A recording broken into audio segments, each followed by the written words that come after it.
छत्तीसगढ़ की, क्योंकि लाल आतंक पर प्रहार की कोशिश लगातार की जा रही है और पुलिस और डीआरजी के जवानों ने कई नक्सलियों को ढेर कर दिया।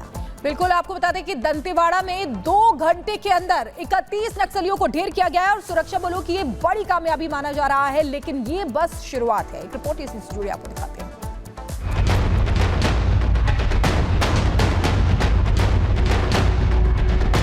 ये तस्वीर बताने के लिए काफी है कि छत्तीसगढ़ की धरती को लंबे समय तक लहूलुहान करने वाले नक्सलियों के खात्मे का वक्त अब नजदीक है। ये तस्वीर बताने के लिए काफी है कि छत्तीसगढ़ में लगातार नक्सलियों के पैर उखड़ रहे हैं, उनके फन कुचले जा रहे हैं, उनका अंत नजदीक आ गया है। छत्तीसगढ़ के नारायणपुर दंतेवाड़ा जिले के बॉर्डर पर सुरक्षा बलों ने अपनी अदम्य साहस को दिखाते हुए नक्सलियों की मान में घुसकर उन्हें मौत के घाट उतारा। एंटी नक्सल ऑपरेशन के तहत 31 नक्सलियों को मार गिराया, भारी मात्रा में गोला बारूद के साथ हथियार बरामद किए। इस ऑपरेशन में 31 नक्सली ढेर हुए, जिनमें 13 महिला शामिल है। इस दौरान जवानों ने LMG rifle, AK-47 rifle, SLR rifle, INSAS rifle, calibre 303 rifle बरामद किए। टोटल 31 डेड बॉडीज रिकवर किए थे। मतलब सर्वाधिक है, मतलब किसी एक दिन का ऑपरेशन में सुरक्षा बल द्वारा इतना बड़ी संख्या में डेड बॉडीज माओवादी को रिकवर करना। वर्ष 2024 में हमको अलग अलग मुठभेड़ के पश्चात टोटल 188 माओवादी के डेड बॉडी रिकवर किए गए थे। उसी दिशा में एक काफी बड़ी संख्या था और आने वाला 1.5-2 साल हमारे लिए काफी निर्णायक रहेगा और निश्चित रूप से इस चुनौती का हम लोग मजबूती से आगे ले जाएंगे। एंटी नक्सल ऑपरेशन की जो स्क्रिप्ट लिखी गई है, उसमें नक्सलियों को संभलने का मौका तक नहीं मिल रहा। नक्सलियों और माओवादियों के टॉप लीडर्स का सफाया होता जा रहा है, उनके मैदानी लड़ाकों का भी काम तमाम हो रहा है। अब तक का ये बहुत बड़ा ऑपरेशन हुआ है और इस सफलता के लिए मैं अपने जवानों को बहुत बहुत बधाई देता हूं। उनके मतलब साहस को हम नमन करते हैं। लोग हिंसा का रास्ता को छोड़ के विकास की मुख्यधारा से जुड़े। हम लोग मजबूती के साथ लड़ रहे हैं और माओवाद अंतिम सांस गिन रहे हैं। 31 से 3100 बरामद हो चुके हैं नक्सलियों के और मीडिया से ये भी कहा जा रहा है कि आंकड़े और भी बढ़ सकते हैं। तो ये बड़ा ऑपरेशन जवानों के द्वारा, उनको खूब बधाई और शुभकामनाएं। इस एक्शन मूवी की स्क्रिप्ट केंद्रीय गृह मंत्री अमित शाह की रायपुर में हुई बैठक में लिखी जा चुकी थी, जब उन्होंने छत्तीसगढ़ समेत नक्सल प्रभावित 7 राज्यों के डीजीपी और मुख्य सचिवों की मैराथन मीटिंग ली। तब इंटर स्टेट और इंटर डिस्ट्रिक्ट मिशन की योजना बनाई गई और इसी रणनीति के तहत अब नक्सलियों का सिलसिलेवार सफाया हो रहा है। माना जा रहा है कि लाल आतंक के खिलाफ सरकार का अभियान रुकने वाला नहीं है। गृह मंत्री अमित शाह ने दिल्ली में नक्सल प्रभावित राज्यों के मुख्यमंत्रियों की बैठक बुलाई। इस हाई लेवल मीटिंग में सीएम विष्णुदेव साय भी शामिल होंगे। बैठक में नक्सलियों के खिलाफ आगे की रणनीति तय की जाएगी। Bureau report, Republic Bharat. तो डबल इंजन की सरकार नक्सलियों पर कड़ा प्रहार कर रही है। देखिए, आपको बता रहे हैं, अप्रैल की अगर बात करें 53 नक्सली मारे गए थे। 15 अप्रैल की बात करें सबसे ज्यादा कांकेर में 29 नक्सली ढेर हुए थे उस वक्त। और मई जून के महीने में बात अगर करें तो 34 नक्सली मारे गए थे। 10 मई की बात करें तो बीजापुर में सबसे ज्यादा 12 नक्सलियों को ढेर किया गया था। जी हाँ, जुलाई और अगस्त के महीने की बात कर रहे थे, 17 नक्सली ढेर हुए थे। 17 जुलाई को छत्तीसगढ़ में महाराष्ट्र बॉर्डर पर 12 नक्सलियों को ढेर किया गया था।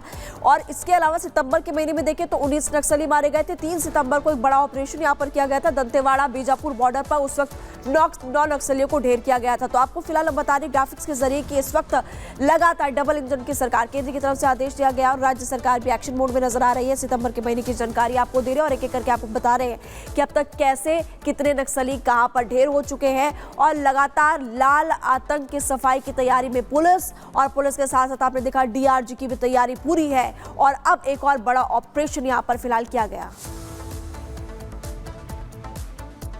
और विवादित बयान को लेकर जूना अखाड़ा के महामंडलेश्वर यति नरसिंहानंद को हिरासत में ले लिया गया है, लेकिन अभी भी कई नेता और धर्मगुरु ऐसे हैं जिनका मन नहीं भरा है, जो कड़ी कार्रवाई की मांग कर रहे हैं। वहीं सोशल मीडिया पे भी कुछ लोग अशांति फैलाने की कोशिश कर रहे हैं, लेकिन पुलिस पूरी तरीके से सतर्क नजर आ रही है। एक रिपोर्ट इसी से जुड़ी आपको दिखाते हैं।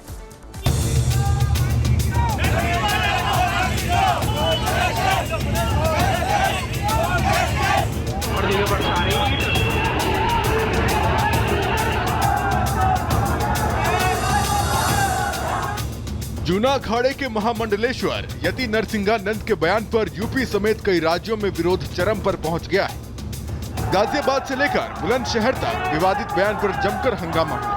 बात यूपी से बाहर तक भी जा चुकी है। यूपी में हालात ऐसे हो गए हैं कि पुलिस को फ्लैग मार्च निकालना पड़ा।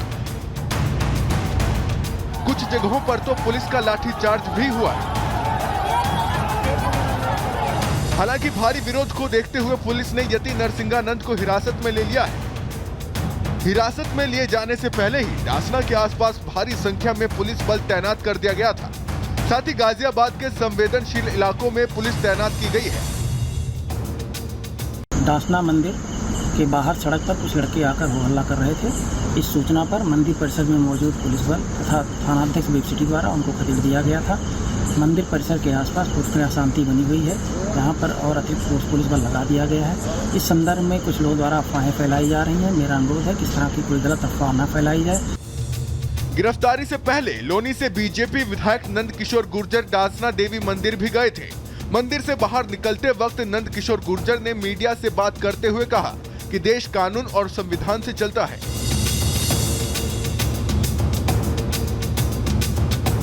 लेकिन मुसलमानों के बीच ये गुस्सा थमा नहीं है, बल्कि वो अब भी और कड़ी कार्रवाई की मांग कर रहे हैं। एक स्पीच में उन्होंने prophet Muhammad peace be upon him सल्लल्लाहु अलैहि वसल्लम के बारे में बकवास और अनाप शनाप लैंग्वेज और हाईली कंडेमनेबल अल्फाज का इस्तेमाल किया। यति नरसिंहानंद इससे पहले भी हेट स्पीच में अरेस्ट हुए, जेल को गए। हमारा फर्स्ट डिमांड ये है कि उनकी बेल को कैंसिल किया जाए। सिर्फ केस रजिस्टर नहीं होना चाहिए, बल्कि उनको अरेस्ट होना चाहिए। लेकिन इस बीच यति राम स्वरूपानंद महाराज ने वेब सिटी थाने में एक और एफआईआर दर्ज कराई है। ये एफआईआर इंजीनियर फिरोज खान नाम के शख्स के खिलाफ हुई है। इस शख्स ने सोशल मीडिया पर पोस्ट कर यति नरसिंहानंद महाराज को मारने के लिए 1 लाख इनाम घोषित किया। कहा जो भी यति नरसिंहानंद महाराज का सर काटेगा उसे 1 लाख इनाम दिया जाएगा। यति नरसिंहानंद के बयान के बाद अभी विवाद और कितना बढ़ेगा कहना मुश्किल है, लेकिन यह भी सच है कि सिर्फ हिरासत में लिए जाने की बात से गुस्सा कम नहीं होने वाला है। Bureau report, Republic Bharat. और देखिए कहां-कहां एफआईआर हुई है, ये आपको बता रहे हो किन किन धाराओं में दर्ज की गई है। देखिए महामंडलेश्वर यति नरसिंहानंद गिरी के खिलाफ एफआईआर दर्ज की गई। एक कार्यक्रम में दिए विवादित बयान की वजह से ये केस दर्ज किया गया है। गाजियाबाद की अगर बात करें तो गाजियाबाद में बीएनएस की धारा 302 के तहत केस दर्ज किया गया है। महाराष्ट्र में ठाणे शहर के मुंब्रा में भी एफआईआर दर्ज हुई है। एसडीपीआई के मुंब्रा अध्यक्ष मोहम्मद दाऊद ने शिकायत यहां पर दर्ज कराई है। बीएनएस की धारा 196, 197, 299 और 302 के तहत केस दर्ज हुआ है। असदुद्दीन ओवैसी ने भी हैदराबाद में शिकायत दी है। पुलिस कमिश्नर से मामले में एफआईआर दर्ज करने के लिए कहा है। असदुद्दीन ओवैसी ने यति नरसिंहानंद के खिलाफ कार्रवाई की मांग की है। जूना अखाड़ा के महामंडलेश्वर है यति नरसिंहानंद। 2007 से गाजियाबाद में डासना देवी मंदिर के पीठाधीश्वर भी रहे हैं यति नरसिंहानंद। तो देखिए किन किन धाराओं में एफआईआर दर्ज की गई है, ये हमने आपको बताया।